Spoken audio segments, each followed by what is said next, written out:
उस जवान ने अपना वृत्तांत कहना आरंभ किया।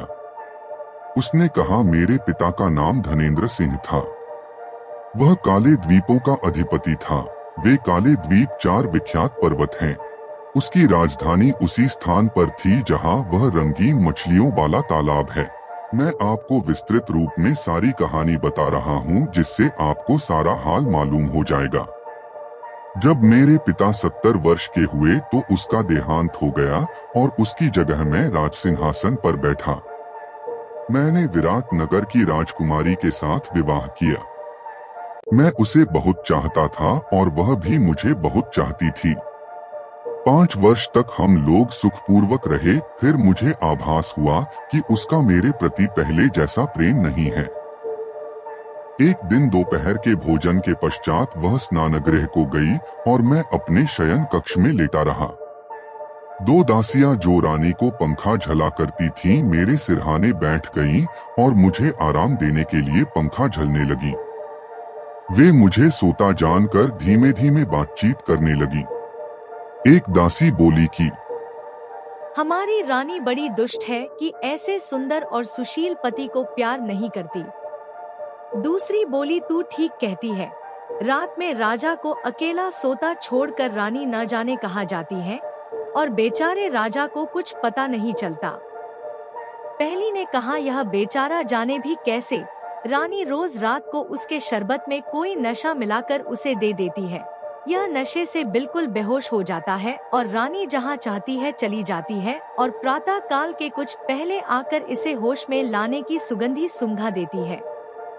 हे महाराज, मुझे यह सुनकर इतना दुख हुआ कि उसका वर्णन करना मेरे सामर्थ्य से बाहर है। उस समय मैंने अपने क्रोध को संभालना उचित समझा और कुछ देर में इस तरह अंगड़ाइयां लेता हुआ उठा जैसे सचमुच सो रहा था। कुछ देर में रानी भी स्नान करके वापस आ गई। उस रात को भोजन के उपरांत में शयन करने के लिए लेटा तो रानी हमेशा की तरह मेरे लिए शरबत का प्याला लाई। मैंने प्याला ले लिया और उसकी आंख बचाकर फेंक दिया और खाली प्याला उसके हाथ में ऐसे दे दिया जैसे कि मैंने पूरा शरबत पी लिया हो। फिर हम दोनों पलंग पर लेट गए। रानी ने मुझे सोता समझकर पलंग से उठकर एक मंत्र जोर से पढ़ा और मेरी तरफ मुंह फेर कर कहा कि तू ऐसा सो कि कभी न जागे। फिर वह भड़कीले वस्त्र पहनकर कमरे से निकल गई। मैं भी पलंग से उठा और तलवार लेकर उसका पीछा करने लगा। वह मेरे केवल थोड़ा ही आगे थी और उसकी पग ध्वनि मुझे सुनाई दे रही थी, लेकिन मैं ऐसे धीरे धीरे पाँव रखकर उसके पीछे पीछे चल रहा था कि उसे मेरे आने का कोई आभास न मिले।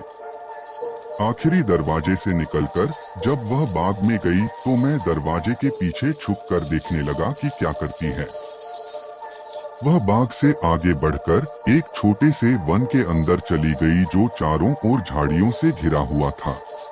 कुछ देर में मैंने देखा कि वह एक पुरुष के साथ हाथ में हाथ दिए टहल रही है और शिकायत कर रही है कि मैं तो तुम्हें अत्यंत प्रेम करती हूँ और रात दिन तुम्हारे ही ध्यान में मग्न रहती हूँ, और तुम्हारा यह हाल है कि मुझसे सीधे मुंह बात नहीं करते, हमेशा मुझे बुरा भला कहा करते हो।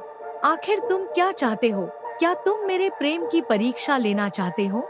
रानी यह बातें करती हुई अपने प्रेमी के हाथ में हाथ दिए टहलती आ रही थी। जब वे लोग उस झाड़ी के पास पहुँचे जहाँ मैं छुपा हुआ था, तो मैंने बाहर निकलकर रानी के प्रेमी की गर्दन पर पूरे जोर से तलवार का वार किया और मैं अंधेरे में वहाँ से खिसक गया। रानी अपने प्रेमी को गिरता देखकर विह्वल हो गई। उसने मंत्र बल से अपने प्रेमी को स्वस्थ करना चाहा, किंतु वह केवल उसे मरने से बचा सकी। रानी के प्रेमी की हालत ऐसी हो गई थी कि उसे न जीवित कहा जा सकता था न मृत। मैं धीरे धीरे महल को लौटा। मैं उसे उसी तरह रोता पीटता छोड़कर अपने शयन कक्ष में आया और पलंग पर लेट कर सो गया। प्रातःकाल जागने पर मैंने रानी को फिर अपनी बगल में सोता पाया। यह स्पष्ट था कि वह वास्तव में सो नहीं रही थी, केवल सोने का बहाना कर रही थी। मैं उसे यूं ही छोड़कर अपने दरबार को चला गया। जब दिन भर राजकाज निपटाने के बाद मैं अपने महल में आया तो मैंने देखा कि रानी ने शोक संताप सूचक सफेद वस्त्र पहन रखे हैं और बाल बिखराए हुए हैं। मैंने उससे पूछा कि यह संताप प्रदर्शन किस कारण है। वह बोली, महाराज, मुझे क्षमा करें, मैंने आज 3 शोक समाचार पाए हैं, इसीलिए सफेद कपड़े पहन शोक कर रही हूँ। मैंने पूछा कि वे कौन से समाचार हैं तो उसने बताया कि मेरी माता का देहांत हो गया, मेरे पिताजी एक युद्ध में मारे गए और मेरा भाई ऊंचाई से गिरकर मर गया। मैंने कहा समाचार बुरे हैं, तुम्हें उनकी मृत्यु का शोक होना ही चाहिए। इसके बाद वह अपने कमरे में चली गई और मुझसे अलग होकर उसी प्रकार रोती पीटती रही। मैं उसके दुख का कारण जानता था, इसलिए मैंने उसे समझाने बुझाने की चेष्टा भी न की। 1 वर्ष तक यही हाल रहा।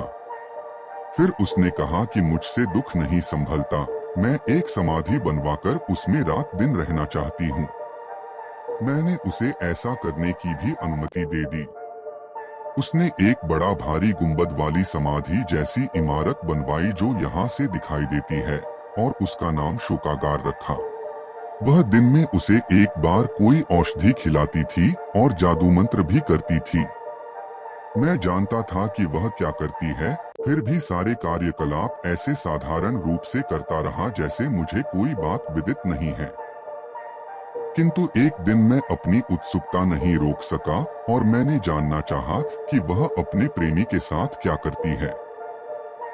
मैं उस शोकागार में ऐसी जगह छुप कर बैठ गया जहां से रानी और उसके प्रेमी की सारी बातें दिखाई सुनाई दें, लेकिन उनमें से कोई मुझे न देख सके। रानी अपने प्रेमी से कहने लगी कि इससे बड़ा दुर्भाग्य क्या हो सकता है कि मैं तुम्हें ऐसी विवशता की अवस्था में देखती हूँ। खैर, मैं तो तुम्हें देखकर ही धैर्य धारण किए रहती हूँ। रानी इसी प्रकार अपने प्रेमी के सम्मुख बैठकर प्रलाप करती रही। मुझ मूर्ख से अपने रानी की यह दशा न देखी गई और उसका प्रेम मेरे हृदय में फिर उमड़ पड़ा। मैं चुपचाप अपने महल में आ गया। कुछ देर में वह किसी काम से महल में आई तो मैंने कहा कि अब तुमने अपने सगे संबंधियों के प्रति बहुत शोक व्यक्त कर लिया, अब साधारण रूप से रानी जैसा जीवन बिताओ। वह रोकर कहने लगी कि महाराज, मुझसे यह करने के लिए न कहें। मैं उसे जितना समझाता बुझाता था उतना ही उसका रोना पीटना बढ़ता जाता था। मैंने उसे उसके हाल पर छोड़ दिया। वह इसी अवस्था में 2 वर्ष और रही। मैं एक बार फिर शोकागार में गया कि रानी और उसके प्रेमी का हाल देखूं। मैं फिर छुप कर बैठ गया और सुनने लगा। रानी कह रही थी कि प्यारे, अब तो 2 वर्ष बीत गए हैं और तीसरा वर्ष लग गया है, तुमने मुझसे एक बात भी नहीं की। मेरे रोने चिल्लाने और विलाप करने का तुम्हारे हृदय पर कोई प्रभाव नहीं होता। जान पड़ता है कि तुम मुझे बात करने के योग्य नहीं समझते, इसीलिए तुम अब मुझे देखकर आंखें भी बंद कर लेते हो। मेरे प्राण प्रिय, एक बार आंखें खोलकर मुझे देखो तो मैं तुम्हारे प्रेम में कितनी विह्वल हो रही हूँ। रानी की यह बातें सुनकर मेरे तन बदन में आग लग गई। मैं उस शोकागार से बाहर निकल आया और गुंबद की तरफ मुंह करके कहा, ओ गुंबद, तू इस स्त्री और उसके प्रेमी को जो मनुष्य रूपी राक्षस है निगल क्यों नहीं जाता।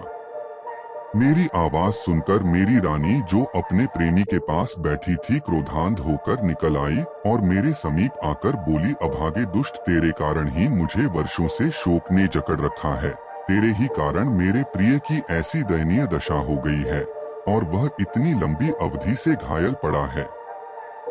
मैंने कहा, हाँ, मैंने ही इस कुकर्मी राक्षस को मारा है।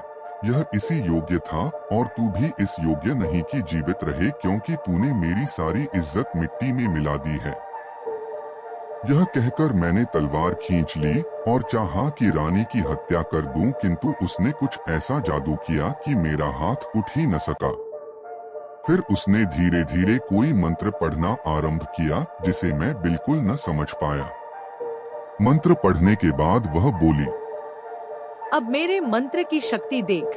मैं आज्ञा देती हूँ, कि तू कमर से ऊपर जीवित मनुष्य रह और कमर से नीचे पत्थर बन जा। उसके यह कहते ही मैं वैसा ही बन गया जैसा उसने कहा था, अर्थात मैं न जीवित लोगों में रहा न मृतकों में। फिर उसने शोकागार से उठवाकर मुझे इस जगह लाकर रख दिया। उसने मेरे नगर को तालाब बना दिया और वहां एक भी मनुष्य नहीं रहने दिया। मेरे सभी दरबारी प्रजाजन मेरे प्रति निष्ठा रखते थे, अतएव उसने उन सबको अपने जादू से मछलियों में बदल दिया। इनमें जो सफेद रंग की मछलियां हैं वे जवान आदमी हैं, लाल रंग वाली जवान औरत, काली मछलियां छोटे बच्चे और पीले रंग वाली वृद्ध जन हैं। मैं जिन 4 काले द्वीपों का नरेश था उन्हें उस स्त्री ने 4 पहाड़ियां बनाकर तालाब के चारों ओर स्थापित कर दिया। मछलियों का रहस्य तो आगंतुक शासक ने जान लिया। उसे ये भी पता चल गया कि जवान नरेश की ये हालत कैसे हुई। पर क्या वह जवान नरेश को दुष्ट जादूगरनी से बचा पाएगा? जानने के लिए जुड़े रहिए जोड़ी की पौड़ी चैनल से। और अगर आपको हमारा प्रयास अच्छा लग रहा है तो लाइक करें, सब्सक्राइब करें। मिलते हैं अगले वीडियो में।